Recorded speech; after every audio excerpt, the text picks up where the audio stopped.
বিসমিল্লাহির রহমানির রহিম।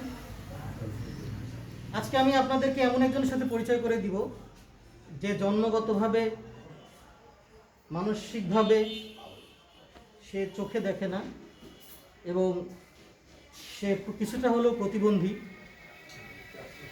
তার সাথে প্রতিবন্ধকতা সত্ত্বেও তার মধ্যে যে প্রতিভা, সেই প্রতিভাগুলো আমি আপনাদের সবার সামনে আজকে তুলে ধরতে চাই। আসুন আমার সাথে, তার সাথে কিছুটা পরিচয় হয়ে যাবে। তোমার নাম কি? আমার নাম নাসির। নাসির। নাসির, তোমার বাড়ি কোথায়? আমার বাসা মহেন্দ্রপুর। মহেন্দ্রপুর, এটা কি কুমারখালী থানার মধ্যে না? কুষ্টিয়া জেলা কুমারখালী জগন্নাথপুর ইন্ডিয়া। তো নাসির, তুমি যে যে চোখে দেখতে পাও না, এটা কতদিন যাবত এটা চোখে দেখতে পাও? আজ থেকে আমার বয়স 30, কিন্তু প্রতিবন্ধী আজ থেকে 25 বছর আগে। 25 বছর। তো তুমি রাস্তাঘাটে চলাফেরা করো কিভাবে? মানে কোন রকম চলার মতো আল্লাহ তৌফিক দান দিয়েছে, সেই রকমই চলে। একটা যে লাঠি দেখতে পাচ্ছি, মানে লাঠির সাহায্যে তুমি চলাফেরা করো। আচ্ছা।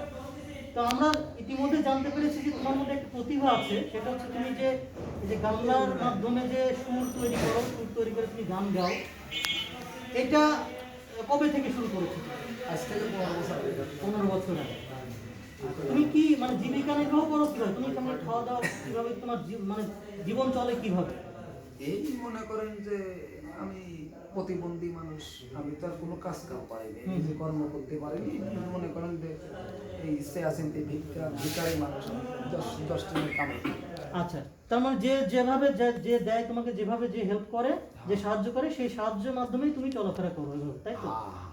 আচ্ছা, এখন এই যে তুমি যে গান গাও, বাজার ঘাটে যে গান গাও, এতে কি লোকজন তোমাকে কোনো হেল্প করে, পয়সা করে দেয়? হ্যাঁ, আমাকে আমি এক জায়গায় গান বাজনা করলে আমাকে লোকে 2-5 টাকা করে আমাকে পেটে খাওয়াবে, উনি কিছু দাম 5 টাকা 2 টাকা 10 টাকা কোনো চায় না।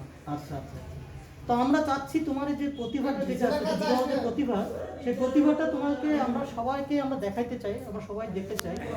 তো তুমি যদি আমাদেরকে যে একটা তোমার ভালো একটা গান তুমি বাজিয়ে আমাদেরকে দেখাইতে পারো, তাহলে আমরা সবাই আমরা যেটা দেখতে পাবো। তুমি কি আমাকে এখন একটা শোনাবে, গান শোনাবে? হ্যাঁ, অবশ্যই শোনাবো। আচ্ছা ঠিক আছে, তাহলে শুরু করো তুমি। হ্যাঁ, ওকে, আমরা এখন তার গানটা শুনি। হ্যাঁ, রোড়ে রোড়ে রোড়ে